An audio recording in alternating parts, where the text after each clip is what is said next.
Ladies and gentlemen, it's my great pleasure and a rare privilege to introduce our inaugural keynote speaker this morning.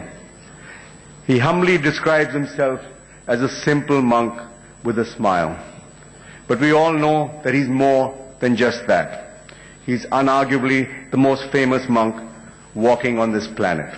He's a spiritual icon with a rock star aura, revered by the persecuted and the displaced, and even by the nirvana seekers of Hollywood. To his faithful, he's the God King of Tibet, a living Buddha.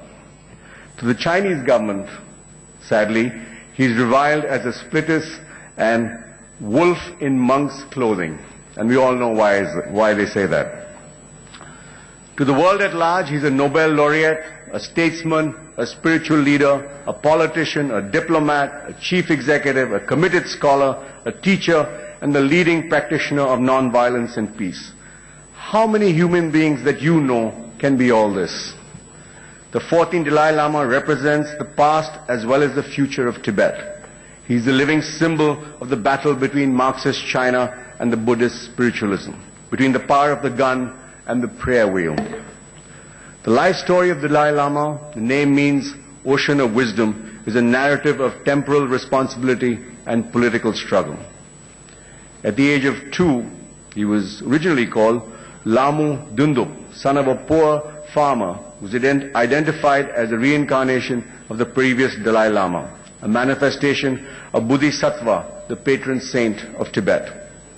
It was a baptism by fire. He was taken from his parents and transported to the unfamiliar surroundings of Lhasa, where he was brought up in a monastic regimen of rigorous austerity and isolation.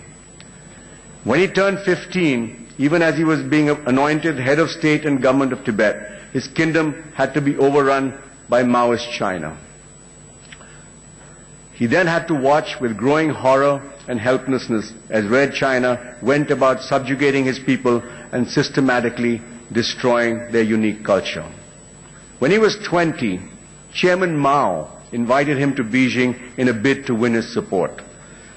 While His Holiness admitted to being charmed by Mao, what he whispered into his ear at that last meeting in 1955 made him realize the real intentions of the Chinese government. Mao told him, and I quote, "Religion is poison. It has two great defects. It undermines the race, and secondly, it retards the progress of the country. Tibet has been poisoned by it." At the age of 24, almost 5 years later, 50 years to the date, he secretly fled the Forbidden Kingdom after a failed revolt and sought refuge in India. Around 100,000 of his followers would soon seek sanctuary here. From Dharamshala, he began the arduous task of remaking an entire ancient culture and his struggle for a self-governing democratic Tibet. He formed a government in exile and drew up a constitution for Tibet, which in his own style even had a clause for his own impeachment. He's been traveling the globe as a one-man freedom movement, striking a fine balance between spirituality and politics, the transcendental and the mundane.